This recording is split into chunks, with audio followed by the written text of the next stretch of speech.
m'appelle Jacques Abousefian, j'ai 26 ans, je suis technicien aux méthodes forge et mon travail consiste en la réalisation d'instructions de travail pour les ateliers de forge de manière à réaliser des pièces pour l'aéronautique.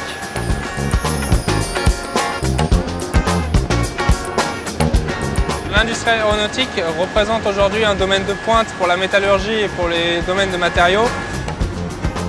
Là, on est au pied d'une presse qui fait quand même 4000 tonnes de poussée. On est en train de forger un alliage qui a des caractéristiques très élevées. Il y a un attrait technique qui n'est pas négligeable.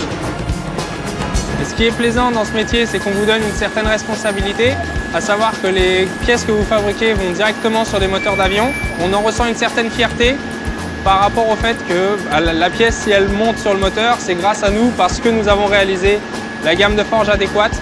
Et si elle va tenir les cycles nécessaires, c'est parce que la pièce aura été faite correctement, suivant notre procédé à nous. Donc là, il vient de contrôler la température de la pièce à la sortie du four. L'intérêt étant, en termes métallurgiques, de s'assurer que nous allons forger à la bonne température, de manière à reproduire systématiquement la même gamme et avoir toujours la même qualité de pièce. J'ai 2 lieux de travail, le bureau des méthodes, où je crée les instructions de travail et les gammes de fabrication, et l'atelier où je vérifie que ce qui a été écrit dans les instructions de travail est cohérent. On a quand même fait des essais sur le site en 1917 là, et ça a criqué parce que les outillages n'étaient pas restés assez longtemps dans les tubes. Donc on a relancé une campagne de 15 aussi pour que ça puisse mieux s'insérer dans le flux des pièces courantes. Les compétences nécessaires pour être préparateur méthode sont déjà une bonne connaissance des logiciels de conception assistée par ordinateur. D'autre part, une des compétences également nécessaires serait l'esprit de créativité et un esprit d'innovation dans la conception. Cela couplé avec un esprit critique sur la façon de concevoir les pièces de forge.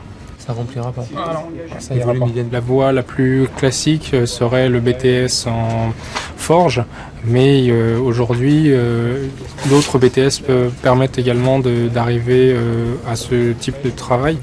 Moi, j'ai un BTS en procédé industriel, procédé de traitement de surface et traitement thermique.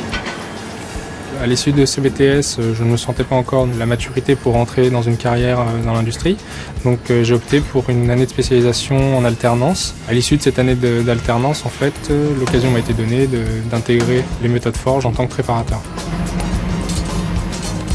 Le panel de compétences acquises aux méthodes permet d'intégrer des métiers aussi divers que la gestion de production, basée sur les connaissances techniques et sur les connaissances du système, également le métier de qualiticien aux méthodes, et également là plus basé sur la connaissance des engins de forge, par exemple devenir chargé d'études maintenance pour les engins.